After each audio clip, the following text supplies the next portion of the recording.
How's it going? I get my chair all set up. I've been typing and coloring are two different things, two different positions. Let's put the old art glove on. Not anyone's here yet, so I'm gonna like kind of hang out for a second. Let me double check something real quick. Make sure that everybody, I've tweeted it out everywhere. But we're going to be getting started here in a second. My dog is very curious about the lights. We don't usually put the lights out, or I don't usually put the lights out. You guys don't do anything. Like, you're just hanging out watching.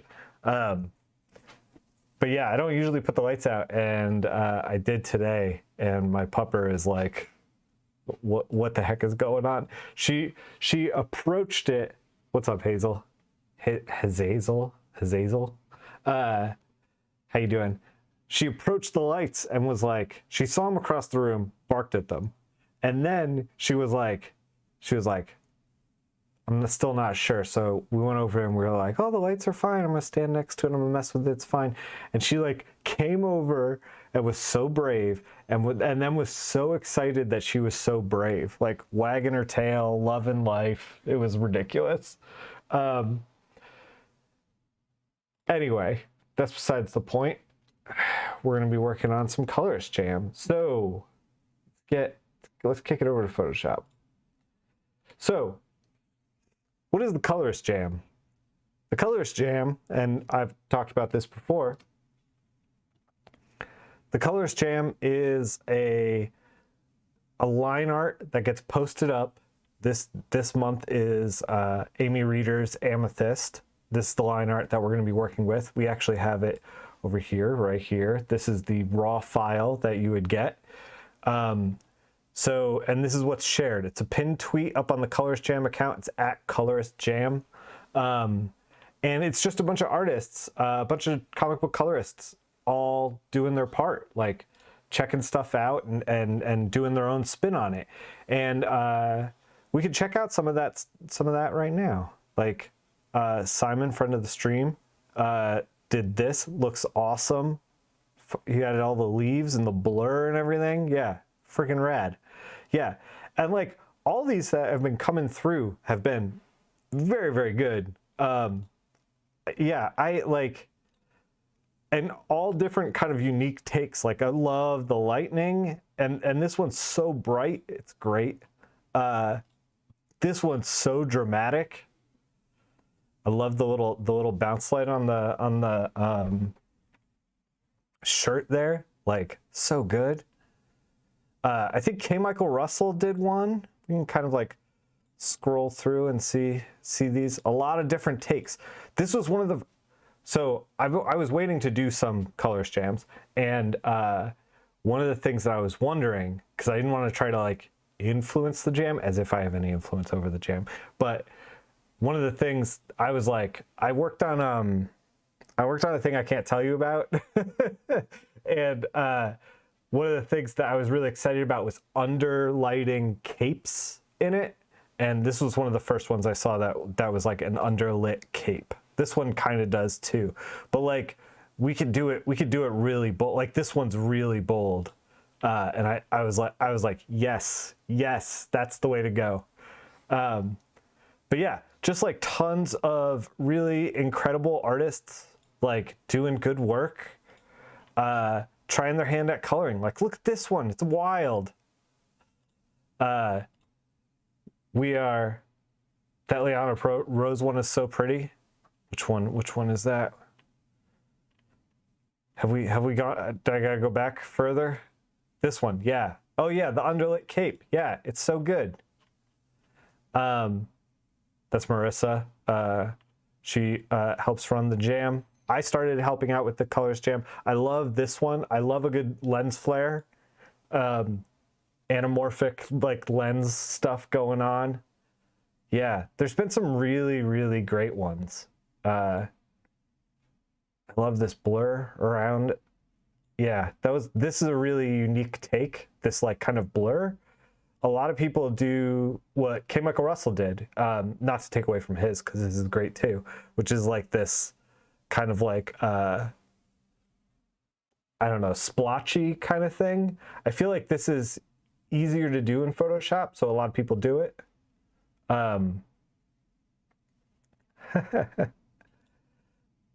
Oh man, I didn't see this one. Marissa must have retweeted this one before I could. The like Northern Lights, so good. Anyway, we can look at this stuff all day. This one was also very, very good. This is by a digital painter.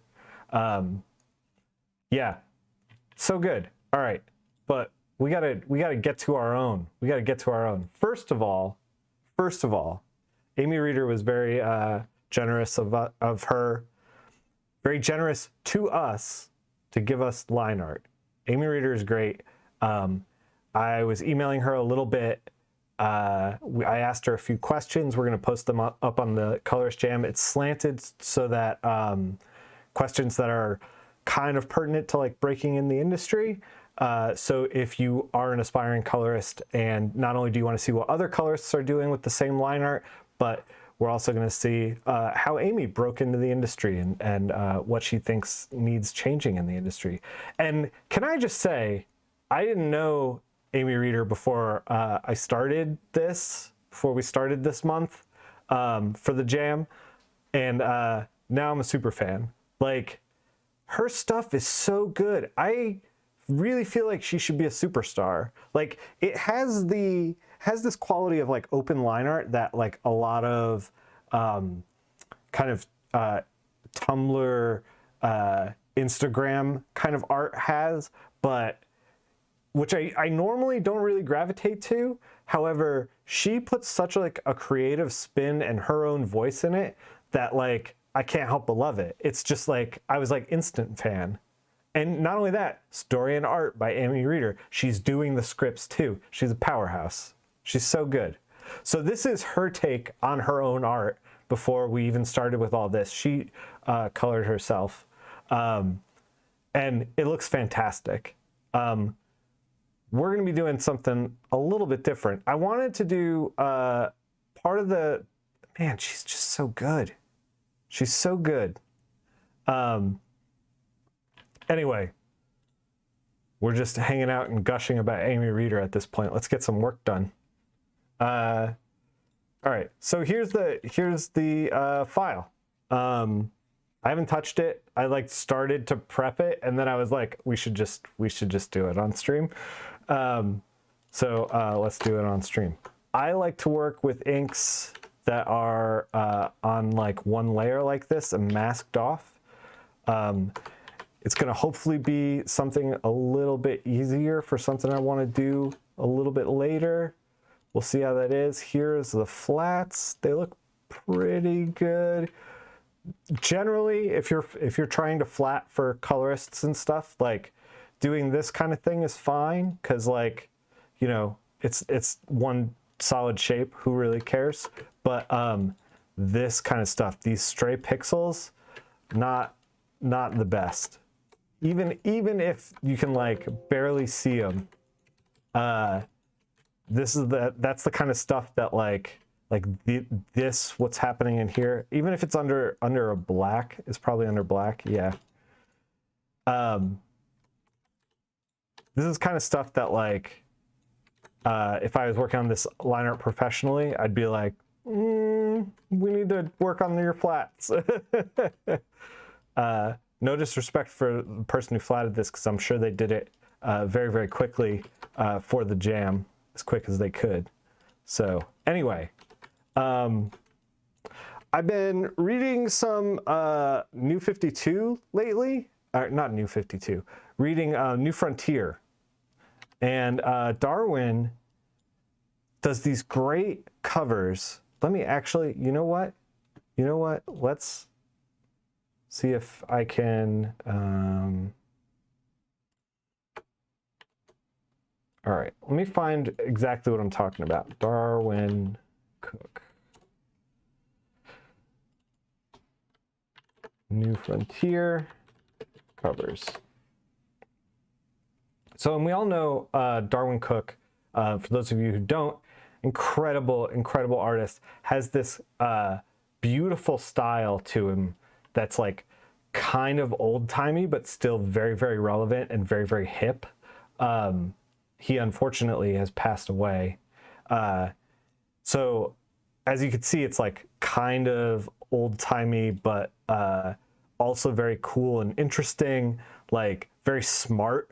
Like we have Mars and Earth, and it's Martian Manhunter split. He's just like, everything that I read by his, I'm just like, oh man, Darwin just like got it. It like, I don't know. We're praising a lot of artists here. It's a shame he's passed away. It's a real loss to the industry. At any rate, I was struck by this cover in particular, and I was like, he's colorizing the line art, and he's like blocking in shapes with very like kind of like abstractions. And I was like, we should do this for Amy Reeder's thing. It's going to be very different than your normal Colorist Jam, and we're going to try it because I haven't done this before. So I have, full disclosure, no idea what I'm doing with this. We're just gonna go. Thank you for the follow, oh my god, Pigmacast. Thank you. So I was trying to think of like what the best way to like do this is.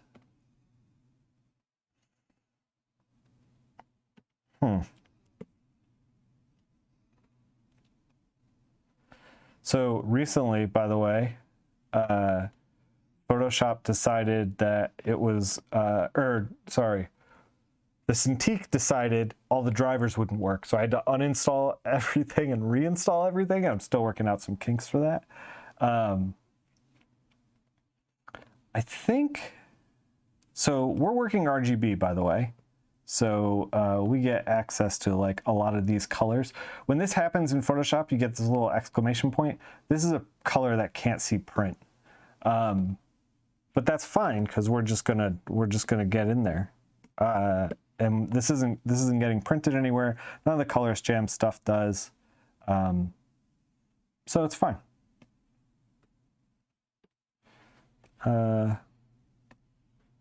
And I'm using a lot of Kyle Webster brushes here. Maybe we should think about the background first. Maybe we should work back to front. Back to front? Maybe.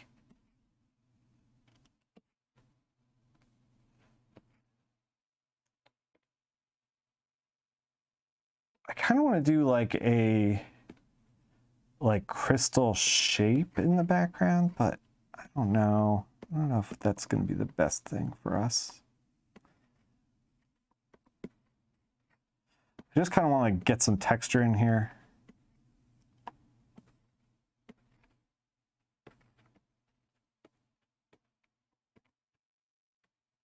We'll probably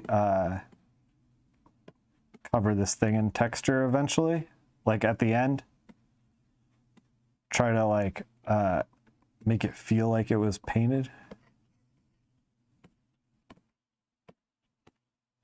And like, you know, if we start with something like this and it's not dramatic enough, we can always like mess with the levels a little bit, kind of like punch it up.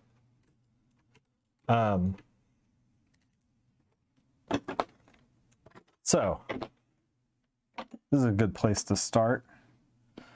I believe that these are all in the flats, that these are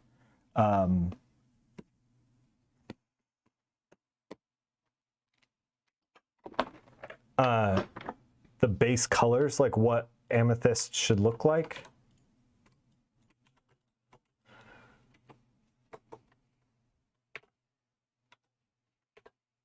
Oh my God, can't see my keyboard. There we go. There we go. So I just copy and pasted that, and I'm going to lock the the transparencies, if you see over here on the lower right,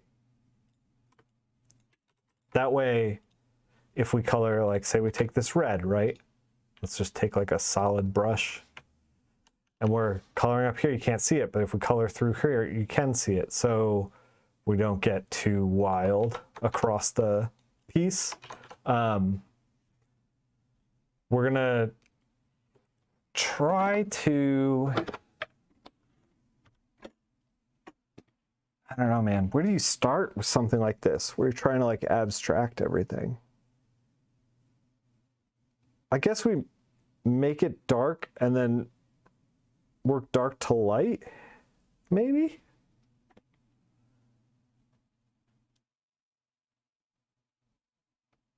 See, this is the shit that Photoshop is or where's the fade? Where is the fade?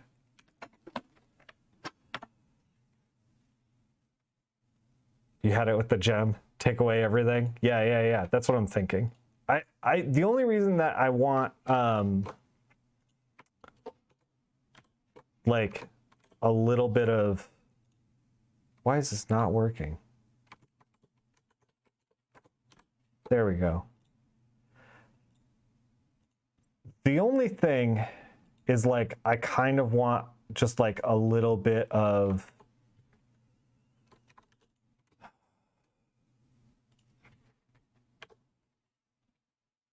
this is a nightmare. Why are you like this? Photoshop. I want like a little bit of a roadmap just because I'm not familiar with the character. But we're going to start like this. We're just going to start painting.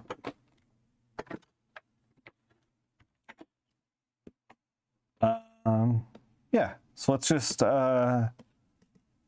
start going crazy on this. So how's everybody doing today? I hope good. It's a wild time in not only in comics but in life. Maybe we should be unlocking the transparencies. You know what? Screw it. We're just painting now. We're just painting. No transparencies. We're not staying in the lines. We're off road. Nothing matters anymore. I don't know. We gotta find it. We gotta carve it out and find it.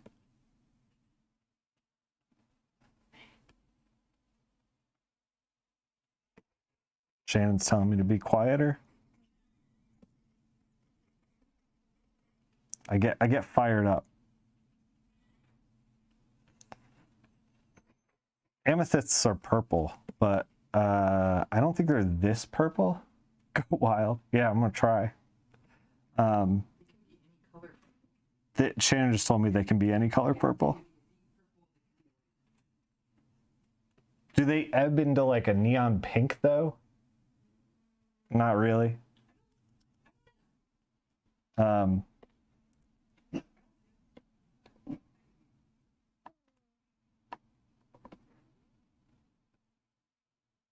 So I have a feeling that a lot of like this is going to, we used a lot of neon pink in the book. It's okay. All right. I have a feeling that a lot of this piece is going to come together like when we start kind of messing with the line art.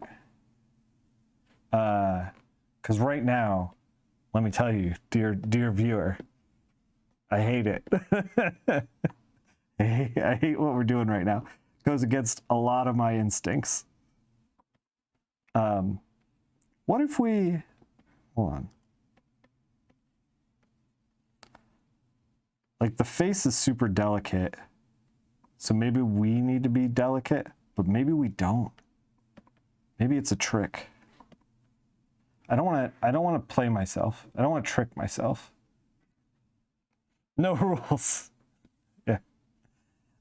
Let's think about like what Darwin would do. Like he always did for his faces like something like this. My dog's woofing.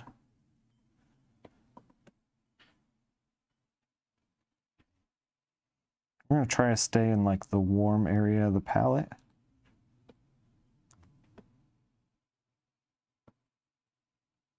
This is too complicated. Like, I don't know if like this, the way that this works is if it is not complicated.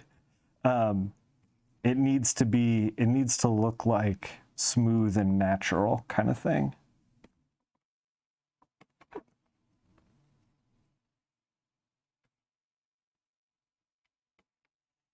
I don't know if the brush is like rough enough either.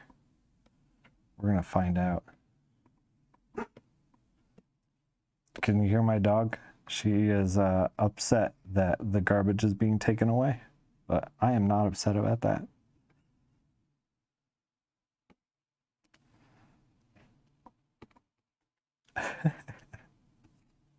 She's very suspicious of what's happening out there.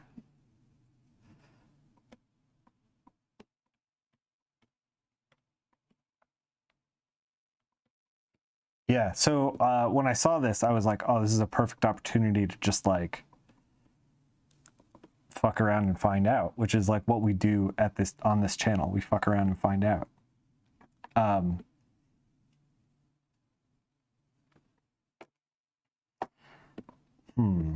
Okay, let's figure out what we're doing with the hair. Like, this is how detailed I want to get in here. Like, we may tweak the colors and stuff, but like, I don't want to like go too insane with like how this should or shouldn't look. Like, we want to be really loose, really loose.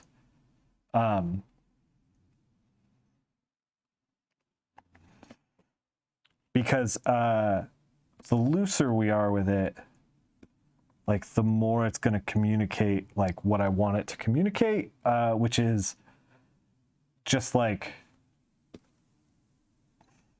I don't know, like motion and energy kind of thing. And I know that this isn't like, I don't think that necessarily this is something that can work for everything, but I saw an opportunity here and I wanted to take it. She had blue hair, purple hair. All right. Ooh, what is that? Ooh, what is that? Ooh.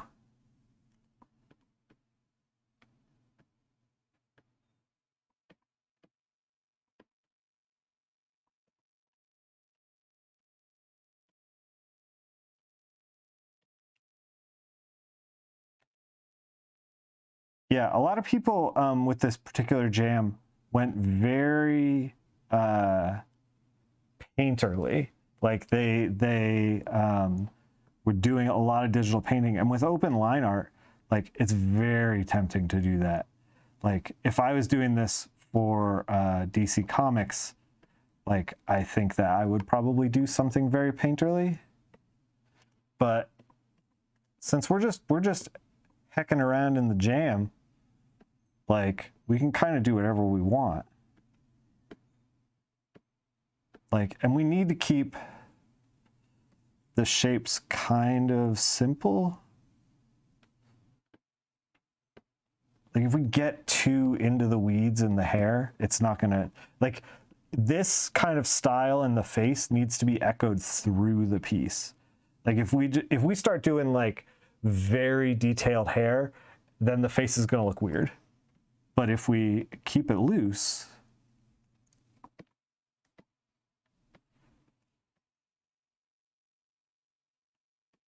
then we'll be fine. And I feel like a lot of people, when they see art that looks kind of like this, not Amy Reeder's line art, but like kind of looser stuff, they don't realize that it's like, this takes just as much thought as trying to like full digital paint it. Not only that, but it takes like a massive amount of restraint. Like, I want to get in here and like do some like wild like details and stuff, but I also kind of know that like if I do that, the piece is going to suffer.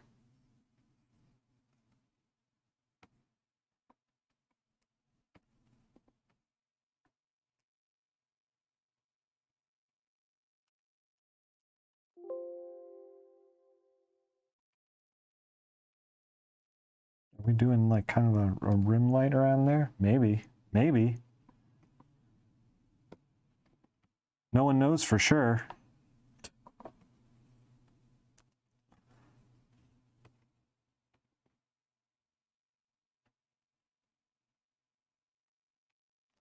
And like some of it can be like a little bit off register. That's fine too.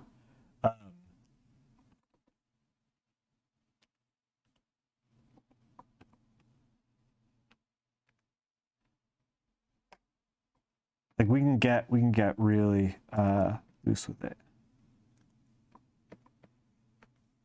I just want to push some of the hair back to give it like a little bit of volume. And this is going to be communicated more when we start to colorize the line art.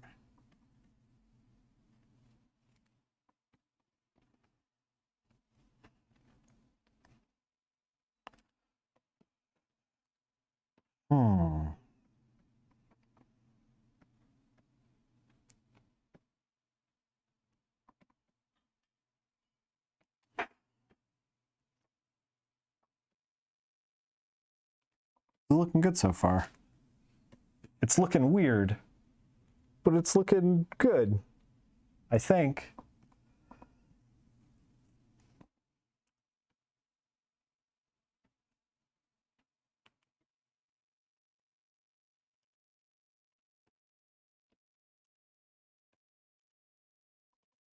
I've been doing a lot of, I think that this is also a response to at least my want to work this way is a response to the fact that I did you love this color palette? Thanks, man.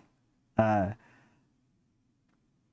just did a very, very mainstream Superman book, and it came out good, but it was like a lot of painting, a lot of like very precise digital painting. It was like, it was a rewarding book, but it was not a very fun book. You know what I mean?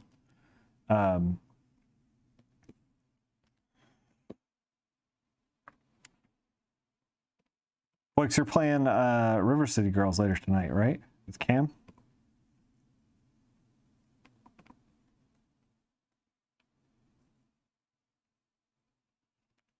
I still need to play through River City Girls. So we want to, here, we're going to select the flats, not because I want to do any precise work, but because I want to warm up the skin a little bit. Is this your like third or fourth time playing through it? Are you guys thinking about speedrunning it? Because I know you speedrun Streets of Rage 4. You're gonna give it a try with Parsec? Man, we tried Parsec and it was a nightmare on my end.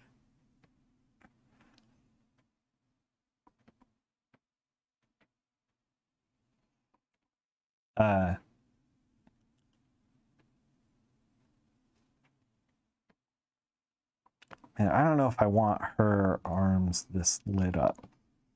Maybe half lit.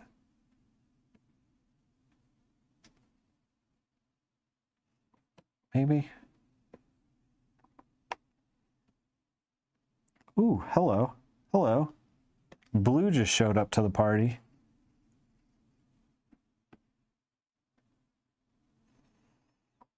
I don't know if we're gonna keep blue, but we're gonna try it. We're gonna try it. Might be able to load up a VM for us to reduce the lag. Yeah, like an East Coast IP that way. Huh. Yeah. I've been playing,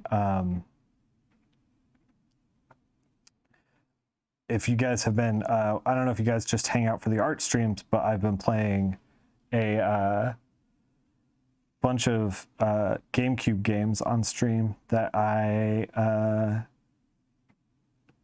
was trying to play the most expensive GameCube games. I played Cubivore. I played it twice and did not have fun with it. So we're gonna play Skies of Arcadia next, and that's a game that I've been wanting to play for the last 15 years. I own it. It's still sealed. Like, it's also an expensive GameCube game. I'm very excited to play it.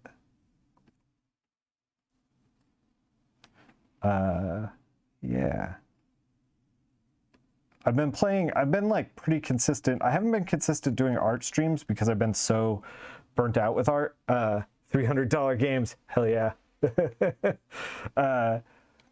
I haven't been, that's like $300 of gameplay. It is.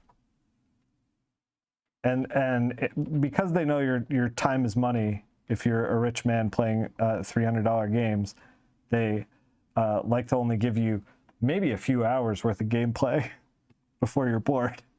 So that way you can move on and manage your GameStop hedge funds.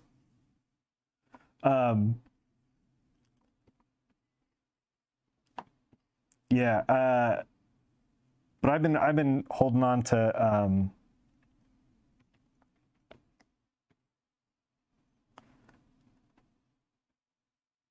Skies of Arcadia for a long time. Like, I've been really wanting to play that.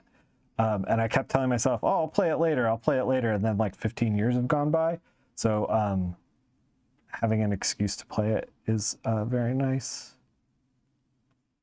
We're just putting color down. That's what we're doing. What's up, Epsilon?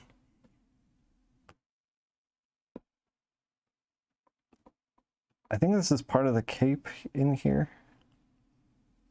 It's kind of weird though. It's like a weird design there. We're gonna clean this up just a little bit. Love the purples. Thank you. We're trying to play fast and loose. We're trying to not let anything bother us and just be fast and loose.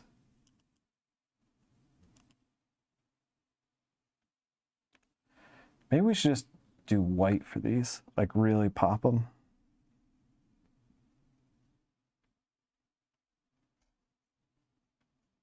Texture is the name of the game.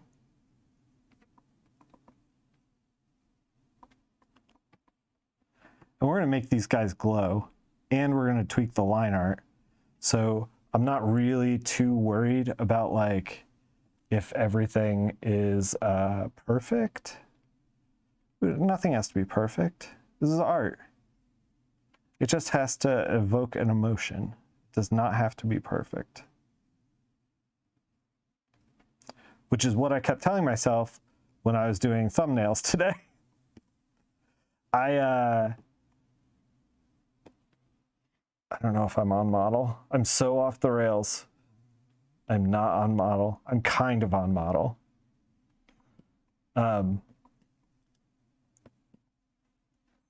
I kind of want to make her, like, I kind of want to just go white, like, in here. I don't know if that's going to kill it, though. It might kill it. Maybe we don't do that. I really wanted to, like, blast the underside of her cape with light, but, like, I feel like we're not going to, I don't know. It's not going to really work. What if we just... Yeah, I'm not into it. I like the purples. We'll get there eventually. What was I saying? Oh, so here's some art updates. Do I ever have time to do multiple color passes just to see what looks side to side? Heck no. Who's got time for that? Maybe if I was like, the only time that I would do something like that where I was doing like multiple color passes is if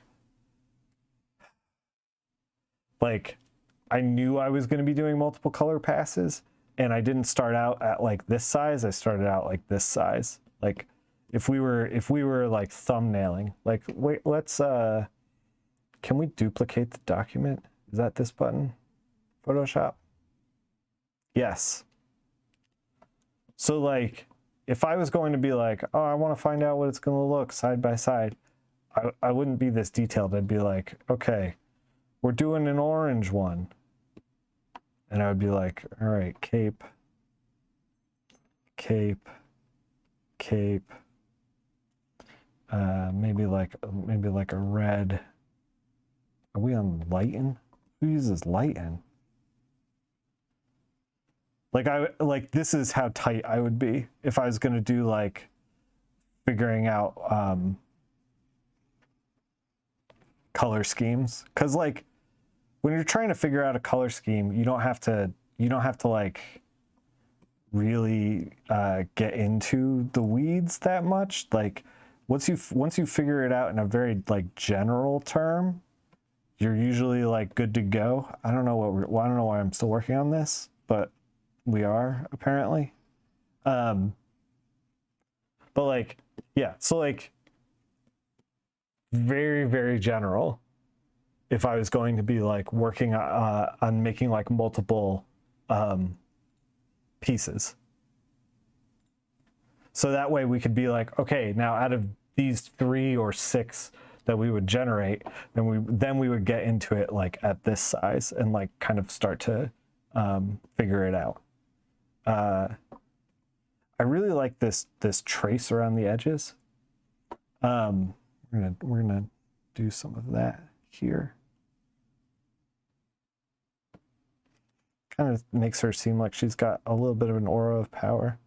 We're gonna go into the cape a little bit too.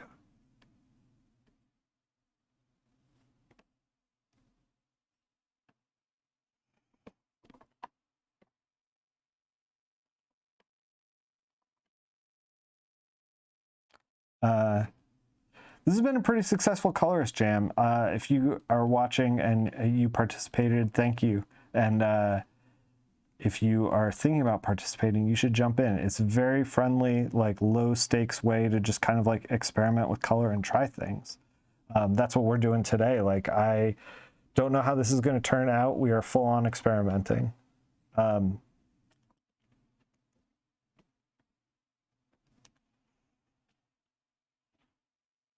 Yeah, I don't know. It's a very like cool way to kind of like jam with the community.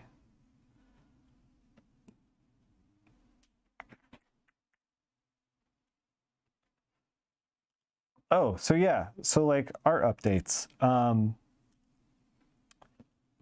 I kind of just want to trace this finger out just a little bit. We haven't been doing a lot of streams lately, and unfortunately, that is kind of by design and kind of not by design.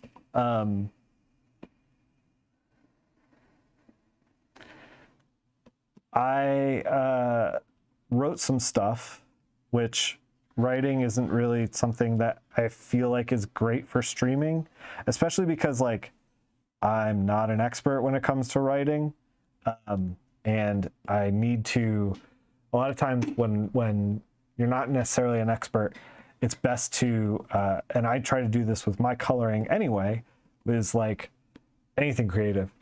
You do it, you put it down for a while, you don't think about it, and then you come back to it. And that's kind of how I approached a lot of the writing.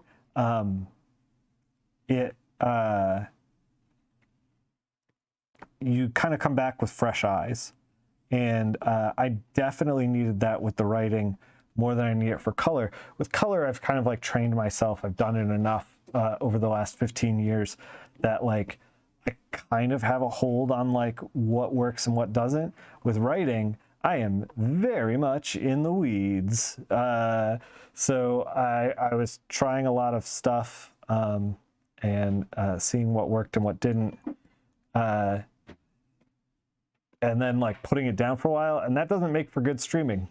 What if we did like an orange? Is this gonna work? Maybe. Yeah, so I've written like 30 to 40 pages, maybe a little bit more. I can't remember. It's across 3 different stories that are all kind of like horror stories. And I wanted to write horror stories because I really love monsters, but I think in writing a bunch of horror stories, Shannon's really clanging around over there. I think in writing a bunch of horror stories, I realized that I love the monsters and I don't like the violence really, especially with the way everything is in our society right now in America.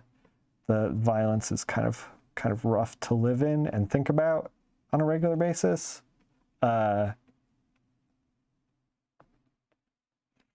So yeah, these scripts are written, and even though I don't necessarily think I'm going to keep doing scripts like these, I still want to get as much out of them as I possibly can, which means that I'm ready to start doing layouts and get into, you know, drawing some pages. I'm trying to put a little bit of this Crystal's light into her hair.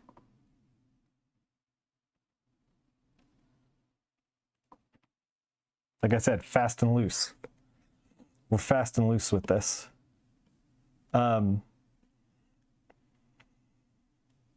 wonder, purple and orange, or especially purple and yellow, always reminds me of the Max Without Fail. Classic. I was just thinking about adding some yellow, just like not a ton of yellow, but just like like a hint of it somewhere, like that, like just a little bit of like a whisper, just enough to make somebody go, hey, look at that yellow. That's what I was thinking. But yeah, so I've done all this writing now, and because I've done that, I'm ready to start doing the drawing, and I want to do some of that drawing on stream. I feel like I'm a little more confident with that, with doing the drawing on stream. Purple and green Beast Boy, yeah, exactly. Certain characters have certain. I mean, whenever I think primary colors, you know, red, blue, yellow, I think Superman every time, like without fail.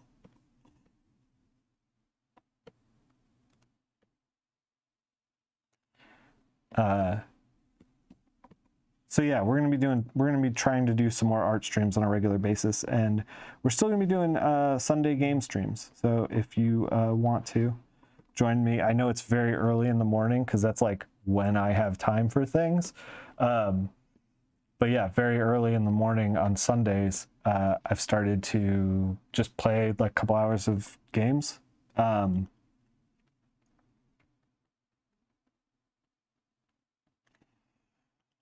don't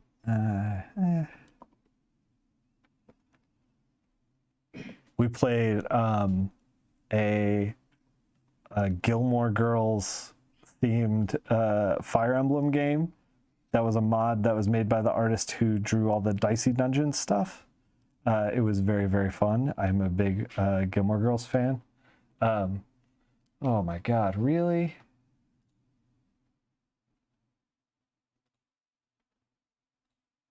I don't know why I get some spam in the chat these days. It's kind of weird. I never used to. And I'm like less successful now because I've streamed less. It's bizarre. I don't know. Apologize for that. I should probably set up some stuff to like auto block that kind of junk. Bots, yeah.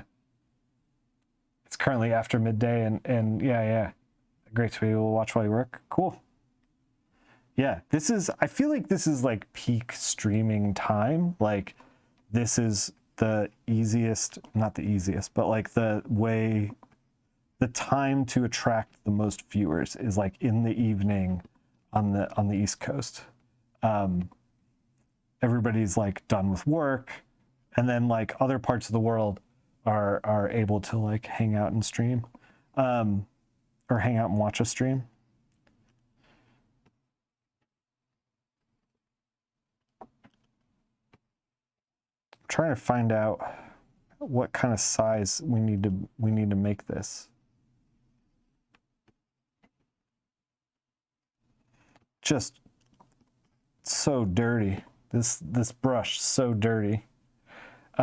So like when I stream early on Sunday mornings, I'm like, don't know if anyone's gonna show up, and like occasionally a few people do, and we'll hang out. But you know, try and like, it's kind of a big ask for, you know, 8:30 a.m. like hop in a Cubivore stream for the GameCube, you know. But I enjoy doing it, so I'm gonna keep doing it. I kind of found that like that is the key to streaming, is that like I'm just gonna do it because like this can't become another job. If it does, like I will never do it.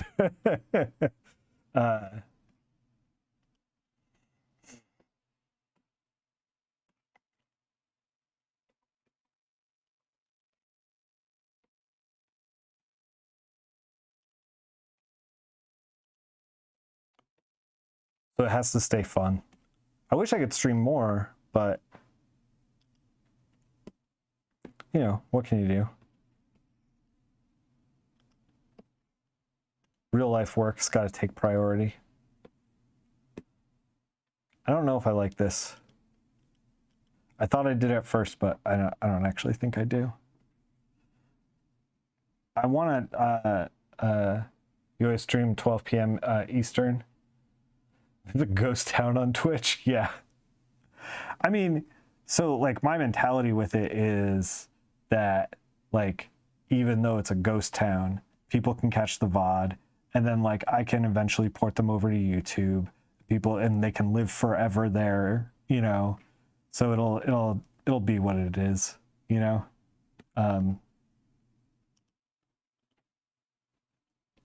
I like this, but it needs to be warmed a little bit. Oh, this wasn't what I was thinking, but maybe it is what I'm thinking.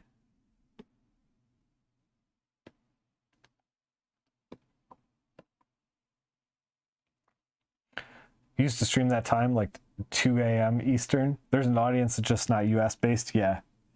Yeah. It's a weird thing to juggle for sure.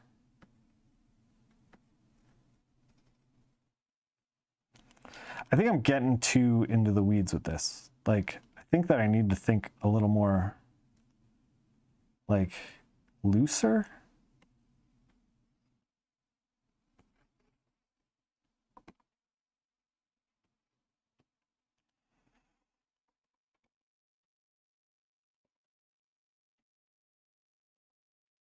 Like that.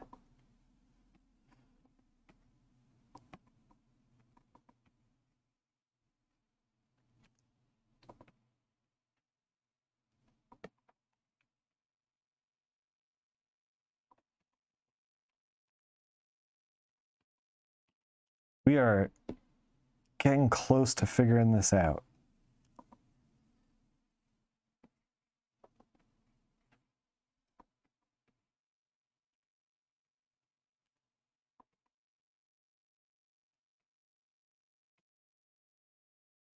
What if we take this like reddish?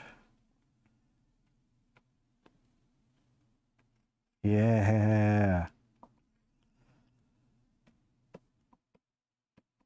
All right. So we've done this, and this is something. I kind of want to take and unify the palette just a touch, because their skin tone looks fine as a skin tone, but it doesn't really like speak to me in any kind of like colorful language. Why don't we try to do like we're gonna do like a hard light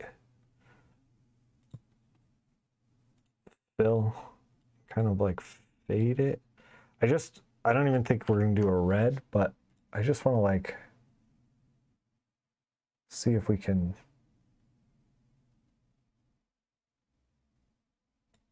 see if there's something here.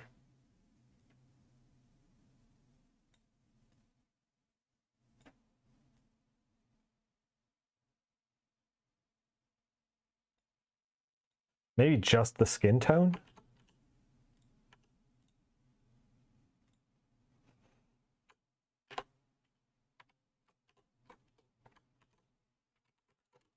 Yeah, maybe.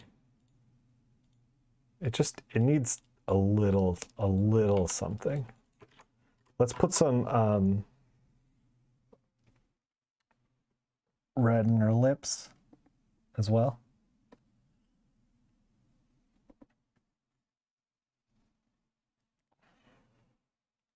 That's like not pink enough. All right, so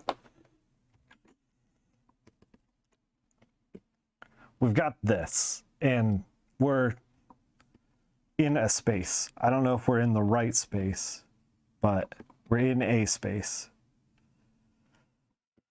I think that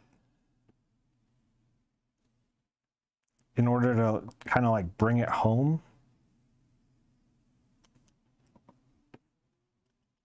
should we? All right, let's bring it home. I'm just gonna take like a darker red and fill it with the inks. So this is kind of like our base. Now, obviously we can't like leave it like this. So we're gonna kind of just like comb through and figure out like what needs darkening and what doesn't. In fact, why don't we just like darken just a little bit like that? Maybe even, oh my God, Photoshop, please.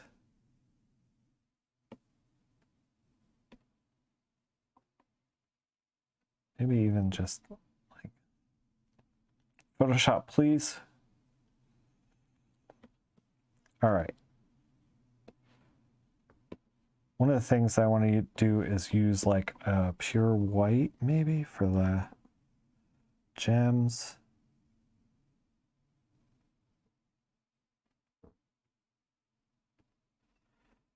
I don't know if the pure white is going to work. We're just going to put it in for now. You know what actually would work? Like a blue.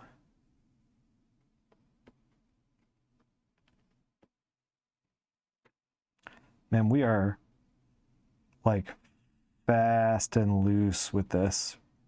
So fast and loose. Could we be any looser? I don't think we could, Chandler, but thank you for chiming in. Yeah, I think we're on the road right now.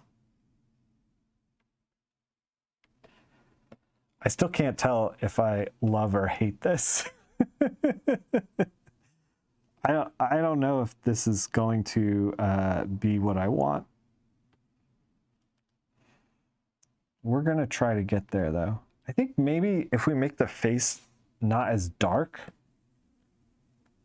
I think that might be our problem. I think that might be the problem that I'm feeling with the face. Like, what if we just took this and just lightened it down a little? Maybe even more than that. I think that was part of the problem. Because we want it to be like interesting. Is this getting away from us? Like, nobody answer that. Don't let me know if it is actually getting away from us. It could be getting away from us.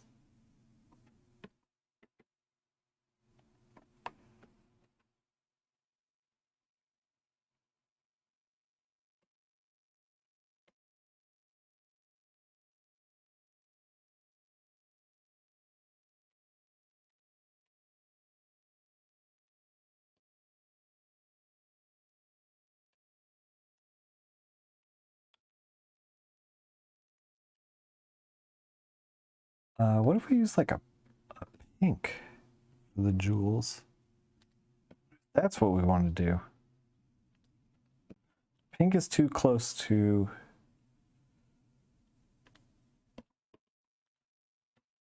Maybe? The pink was too close to the...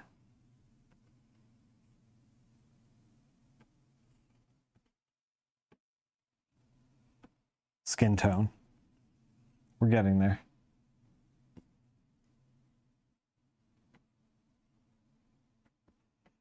We're just going to quietly get there. One of the things that I'm probably going to do is, like, it seems like, oh, we're finishing up, we're colorizing the line art, but what's probably going to happen is that we're going to colorize some of the line art, and then I'm going to get actually in here and make a lot of like small adjustments. Good morning, Mom's Turn. Thank you. It's good to have you here. I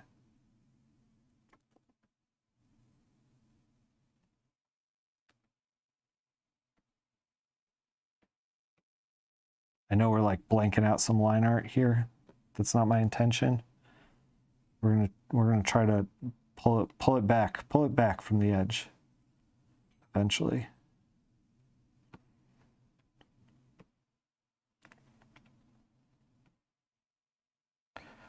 And this is like, you know, we've been experimenting with this piece this whole time. So this is really going to be like, once we figure out colors, we figured out the base colors. And then once we figure out the colors for the line art, then we can kind of like adjust the base colors as needed. At least that's the plan. That's my plan.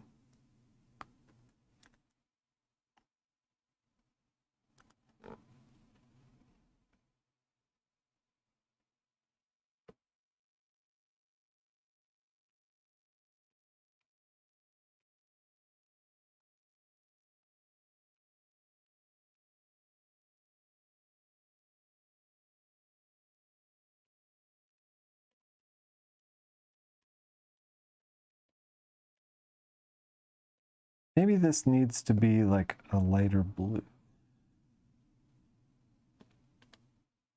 Maybe.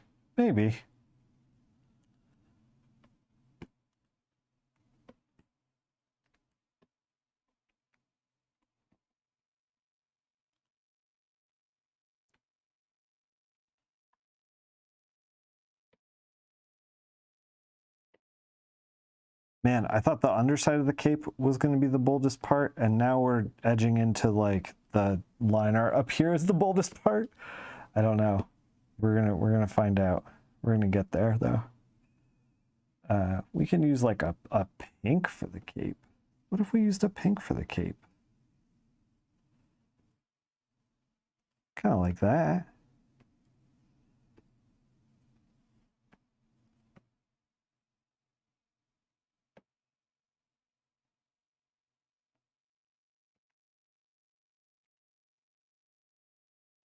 Everything is bold in caps lock, just screaming color. Yeah, that's, well, if we're not screaming color, then like, why are we even bothering?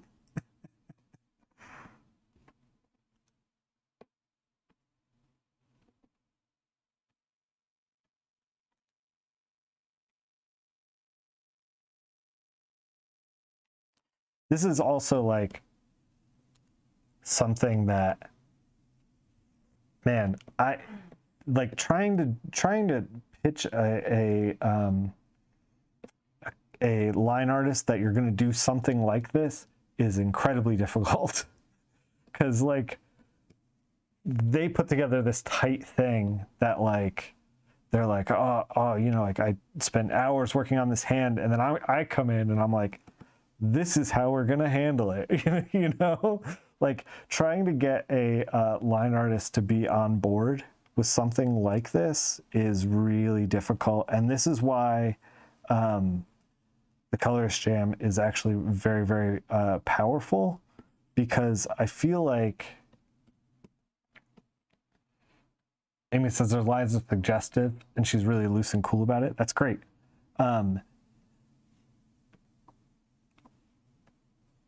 It really depends on the artist you work with, like how they want to handle their lines.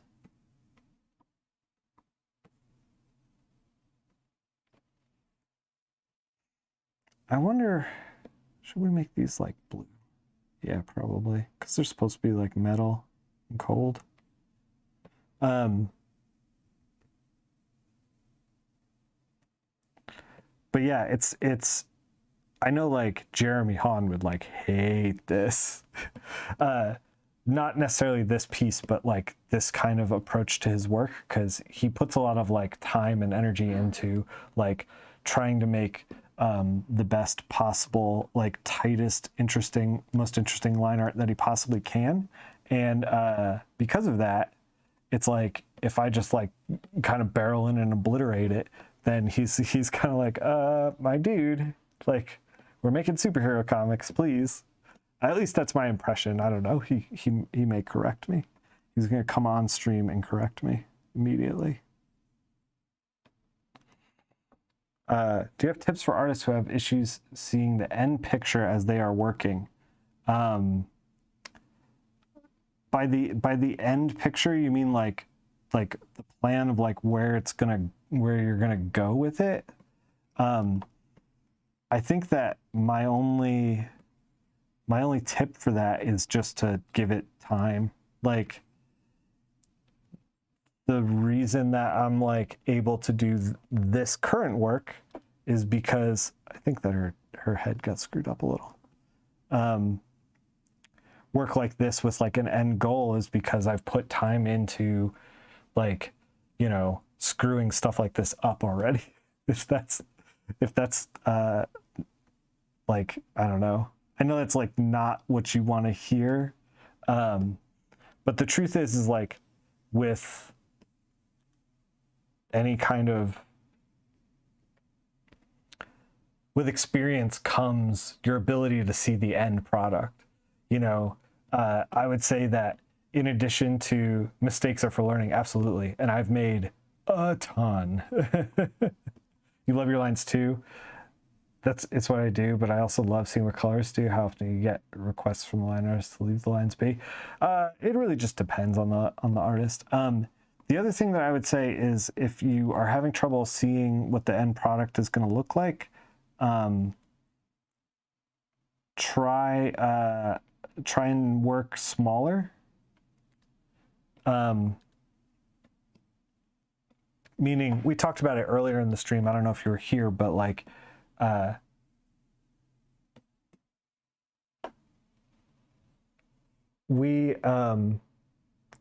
somebody was asking like, how do you know, like do you ever do multiple different? I thought for a second that it might have been Amy Reeder herself hanging out.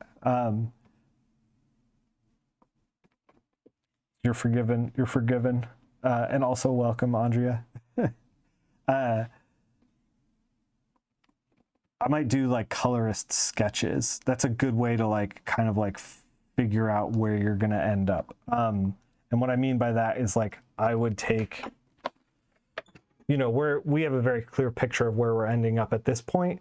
We're not done yet, but if I were to, let me figure out. We did this before, but I'll do it again. Like here's a duplicate. Let's just put all the line art back. Here's the blank piece, right?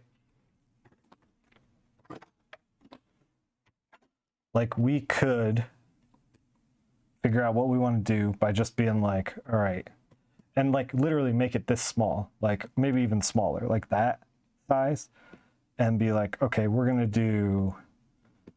try to get this thing to vibrate. So we're gonna do blues and reds. So we're gonna do blue under the cape, then like a blue up here, and kind of like purple for the body. You know, like this kind of like, this is like colorist sketching. Like this is figuring out what's going to work and what's not going to work. And like, oh, we got kind of like a warm, cool thing going, so we're going to lean into that. And then like, you know, we'll do secondary light source of like a yellow. Let's take like a yellow and kind of like put it around her a little bit.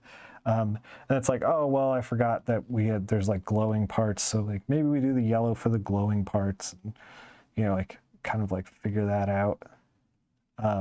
How does that affect the rest of it? Well, maybe we'll do some like 50% yellow in here, you know, like this kind of thing. And then like, if you're like, oh, this isn't working, you know, what am I going to do? I'm going to take a yellow and just wash the whole thing. Photoshop's being finicky about letting me do that. I don't know why, because I haven't selected the whole thing. There you go. Be like, oh, okay, maybe we'll do it like this. This is starting to look like, this is starting to look like, who's that artist? Phil Noto. This is what it's reminding me of. This kind of like washed out, but still vibrant kind of style. Anyway, that's what I would do for trying to figure out like where you want to see the end goal before getting there. I'd do something like this and then be like, okay, now that I know where I'm going, like, how do I, and then I would like put this aside, be like, okay, if I know where I'm going now, how do I get there with this, you know?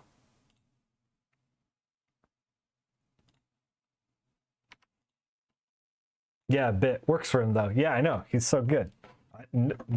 Look, that was not me being like, Phil Noto, what's he know? He's a extremely talented person.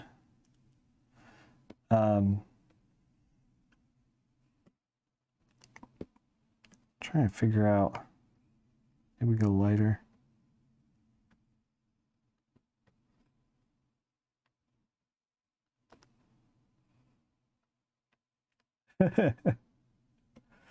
Yeah, so, and then like, you know, the other piece that I was saying is just experience. It's just like, I've been doing this for so long that like, you know, I usually know where I want to go. It's very rare now that like I will enter a situation with a piece of coloring where I don't have an idea of like where it's going to go. There's still like happy accidents along the way, like with all art, but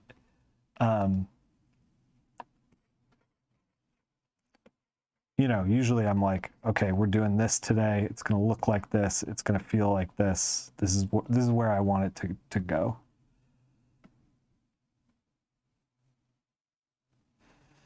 I don't know if we're going to keep this blue, but I wanted to try it.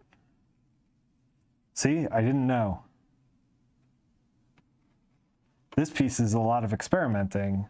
Do you keep your favorite starting color packs? No. I do everything on the fly. So when I started doing comic coloring, it was like 2000. So like there wasn't as many tips and tricks in Photoshop. There was not any like art tutorials online. This didn't exist. Like you couldn't watch someone color. And because of that, like it was just very hard to figure out how to do this. It was just like a lot of trial and error. And so I did a lot of trial and error. And I think that more than trying to keep color schemes, I don't think trying to keep color schemes is a good way to approach it. I think that trying to keep techniques is a better way of thinking about it. I think that if like the technique is far more valuable than the color scheme.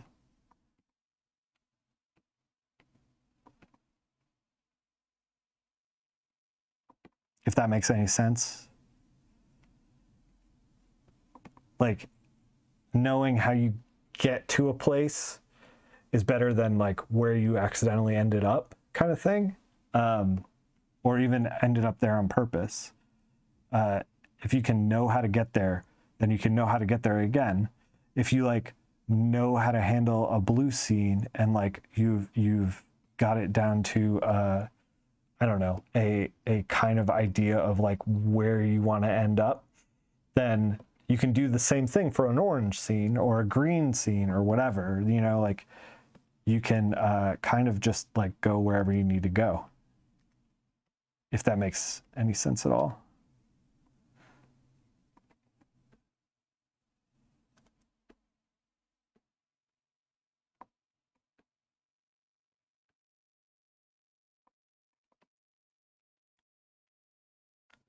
And a lot of times too, it's like, you know, I don't think I would have done this way unless I was reading, I just happened to be reading New Frontier, like in the past like couple of weeks.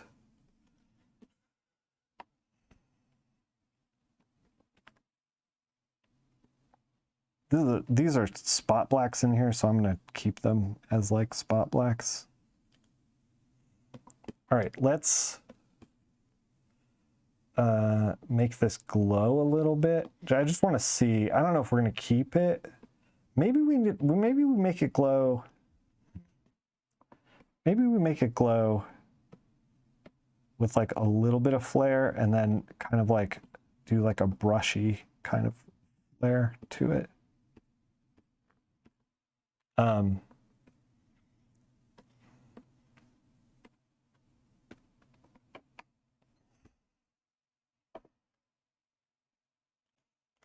Yeah, I think we're gonna do that. Like, kind of keep the aesthetic.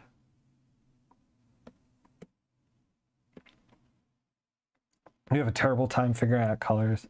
You do the lines, one color, and you're interested in color, no matter what you think you want to do. Yeah, I mean, it takes you a lot of time to grab the correct colors. How do you like coloring line work that does versus doesn't use strong blacks? I'll color any line work, you know. It doesn't have to be, you know, one way or another. I work on a lot of different kinds of color. It's easier for me to pull stuff down than it is to move it down and up rather than left to right. So that's why I turn the canvas. Ooh, this is conflicting a little bit.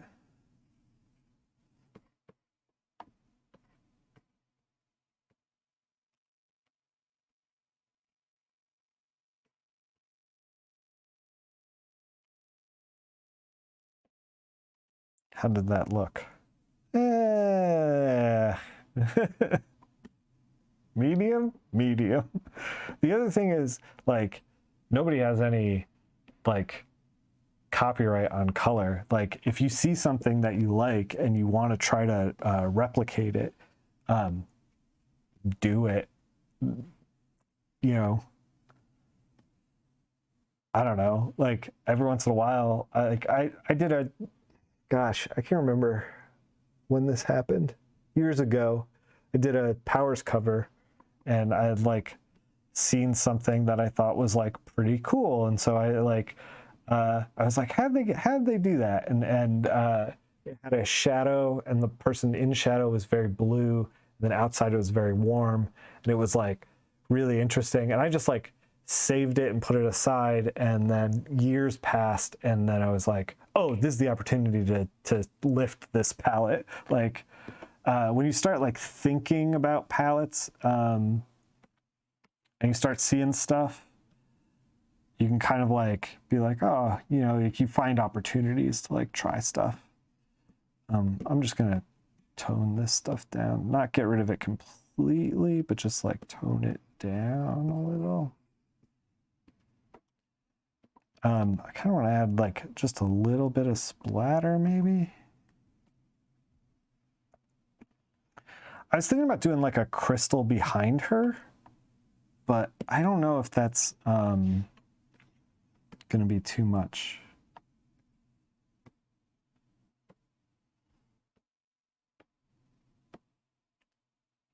keep feeling like the hair needs something, but maybe it's all good.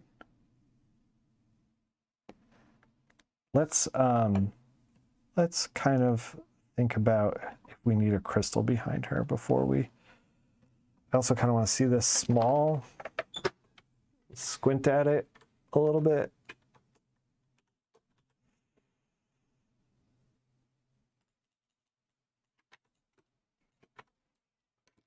What if we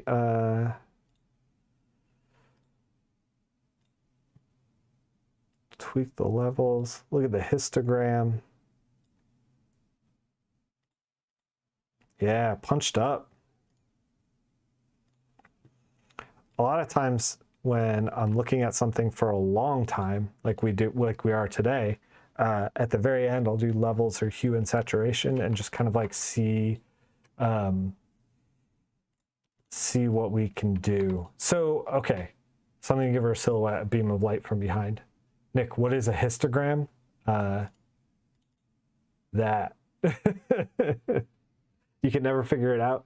So like we're in RGB, we can just see red, just see green, and just see blue as well. But this is RGB all combined.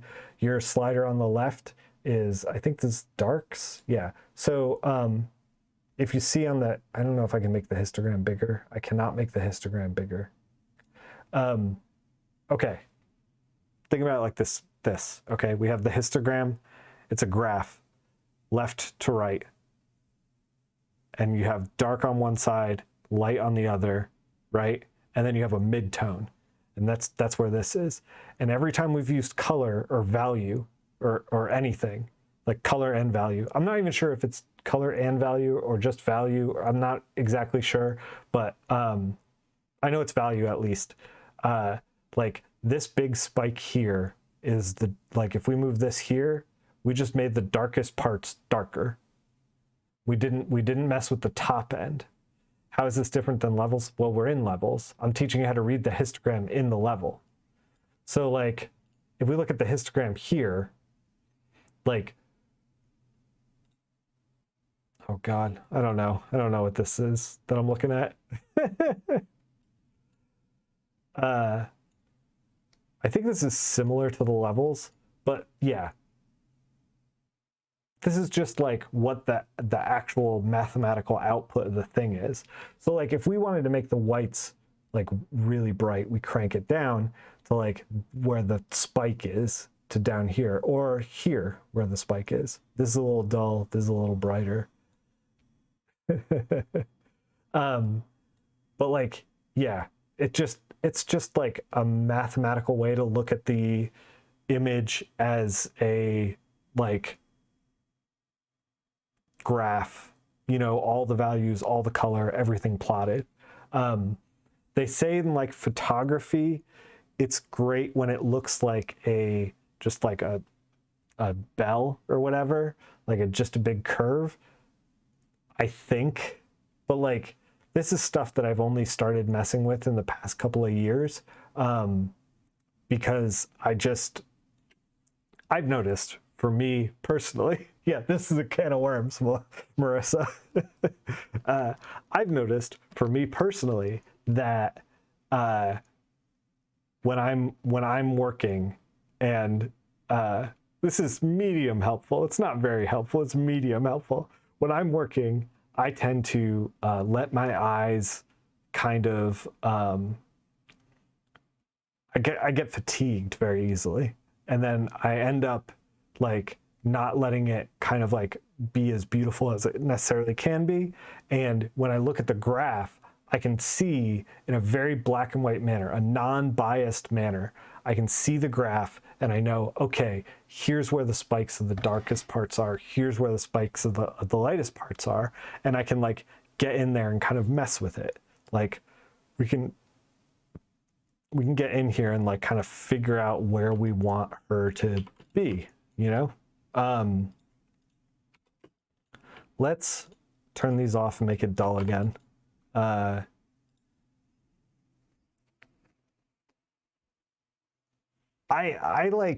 do both. you know, like I know that I try to adjust it as best I can by sight, but I know that my eyes are liars, and that like at a certain point I need to like get in there with the math and like figure it out.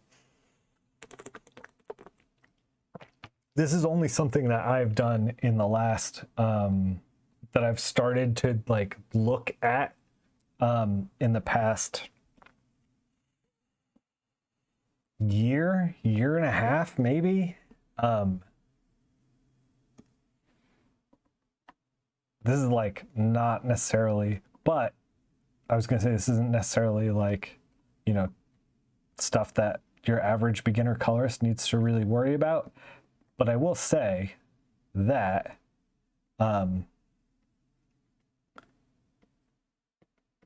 if you find something that you colored and it's successful, and you have something that you colored and it's not successful, it would be interesting to compare the histograms so that you can at least see on the mathematical graph like what's going on. What was my preferred method of coloring before that? Drinking in college. Not coloring at all. I think that histograms also are a great way to see your range and value. Yeah. Yeah. So that way you can, it like, your eyes are fatigued and your histogram will always be black and white. It's math. Before I started coloring in 2000, some comics were coloring, or comics were colored by a marker, and then they was set to a separate person called a separator, who would then get in there and do the actual coloring that would see print. But they would try to make it as close to the comic coloring as possible. It was kind of a disaster because as a colorist, you wouldn't know what the thing was going to look like until you got it. That's how they did it before I started. I was like literally, I started working at a studio. Yeah. So get in there and throw away the guide, do whatever. Yeah. So like a colorist would color it, and then I might be overworking the hair, by the way. And then they'd mail off their markered pages that they colored with markers to a separator, and the separator would then interpret it. If they were doing that, when I came into the business, I would be doing something else. I would not be doing coloring, like, because I am not a person who has patience for that. And I don't think I've ever really been a person who has patience for something like that. It's hard for me personally to work with physical materials for color, because I like to experiment and I like to put a lot of stuff down and know that I can back up if I need to. It's partly why I don't do a lot of commissions at Comic Cons. People ask colorists to do commissions sometimes with marker renderings over sketches, and like I just hate it because like I know that the person's not going to get me at my best, and I'm going to feel like an incredible amount of pressure the whole time. Yeah. It's not where I like to be. And it makes me kind of miserable, so I stopped doing them.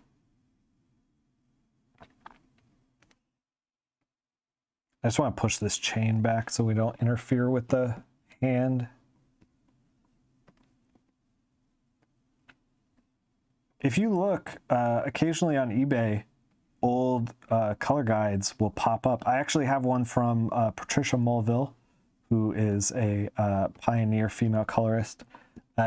She is so great, and she was actually hand coloring 100 bullets when it started, and by the time it ended, she was doing everything on the computer. She is fantastic. And I saw her guides because we were part of the studio that was doing the separations for 100 bullets, so we'd get her guides in, and it was such a treat. She's incredible. Yeah, she I have one of hers from a Wonder Woman book that she did that I bought off of eBay. When every once in a while she sells stuff, and I'm always like, Patricia, give me 100 bullets one. Like, I've seen them. I know they exist. And she's like, those are my babies. I'm not gonna do it. All right. I think we're done. I think if we put a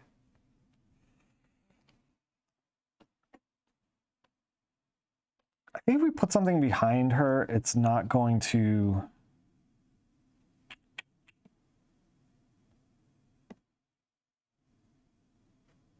I've never done this before. I've literally never used this tool. We're gonna figure it out as we go. Can we not? This is the mirror tool for symmetrical or not supported with this tool. Yeah, okay, that's fine. Horizontal. Why is it like this? Why is it doing this? I just want to draw a crystal. Please, please Photoshop. I want to draw half a crystal. I don't want to draw the full crystal. Nick, you're a maniac at Elevate. Literally never used this tool before. Don't know if this is gonna work. Yes, it did what I wanted it to do. We're gonna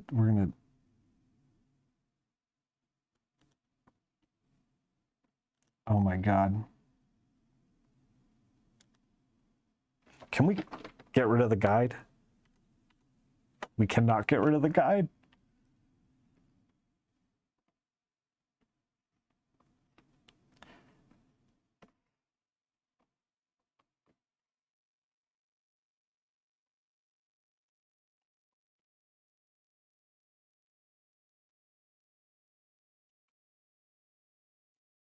I want to make a straight line, but I don't think it'll let me. Hold on, I have to think about crystals. That does not work.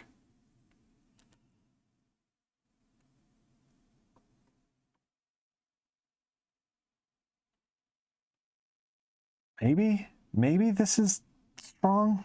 I can't tell if this is strong or very, very weak.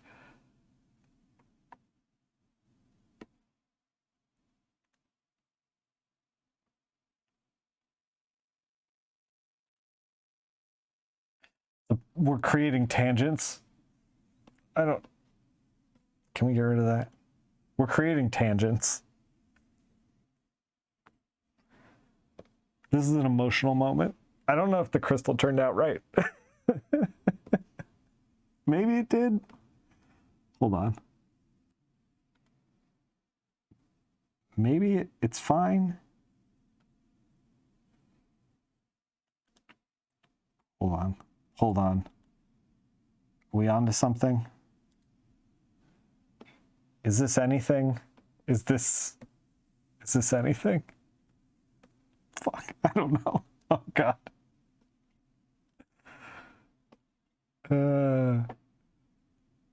Even just the 4 red lines straight down look great. Okay, maybe we should do this, but not this.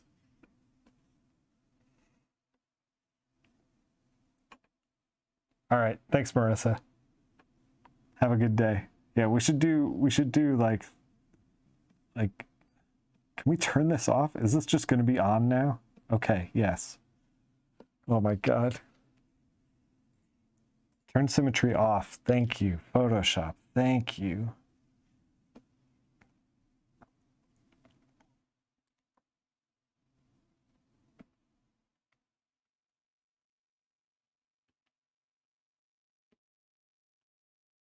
It would just... Oop.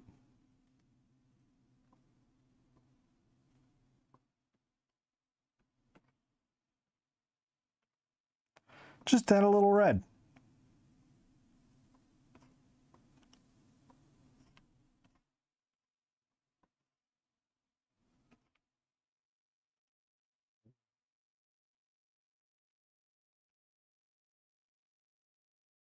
What if we go over the line art?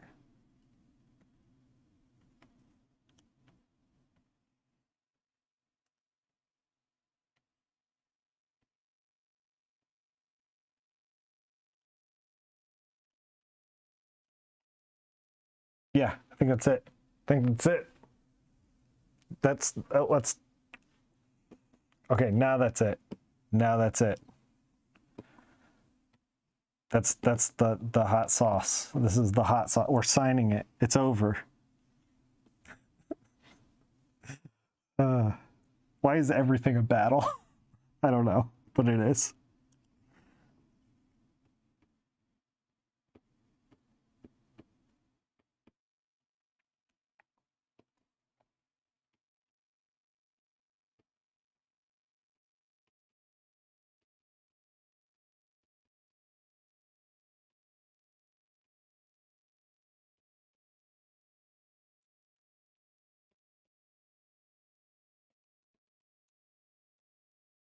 Everything is a battle, but we got there. I think we're done. Okay. Are we done? I kind of want, like, I love the little bit of yellow in it. Should it be elsewhere? Should it? No, I think we're done. I don't want to mess with it anymore. I think we've hit the point where my eyes can interpret this in an objective way. And I think we gotta call it. But I'm glad you guys were here to watch this thing go down. I appreciate you all stopping by. We're gonna be doing some nobody wins the battle. If you participate in the battle, you win the battle. Cut the check. The battle is purely to experiment, and that's what I did here. This is not something that I normally do at all. So as long as you experiment, as long as you like try new things, you win the battle. As far as I'm concerned.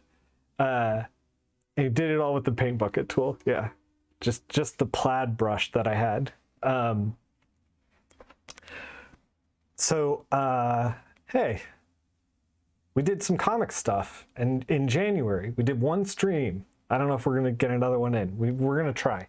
What is it? January 27th? Probably not. But we're back to doing some art streams. I'm so sorry for the train. We're gonna be back to doing some art streams. We're gonna do some what else are we gonna do?